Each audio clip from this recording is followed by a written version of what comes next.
ప్రపంచానికి స్వాగతం. 33 సంవత్సరాలు ఉద్యోగం చేసిన ప్రతి గవర్నమెంట్ ఉద్యోగికి పెన్షన్ ఇస్తున్నారు. బాగానే ఉంది. మరి జీవితకాలం అంతా దేశాన్ని పోషించడం కోసం రెక్కలు ముక్కలు చేసుకునే రైతులకు ఎందుకు పెన్షన్ ఇవ్వకూడదు?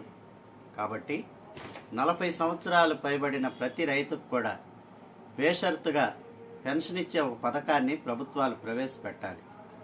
ఆ రీతిగా ప్రతి ప్రభుత్వము వారి ఎన్నికల మేనిఫెస్టోలో రైతుల గురించి స్పష్టంగా మాట్లాడాలి.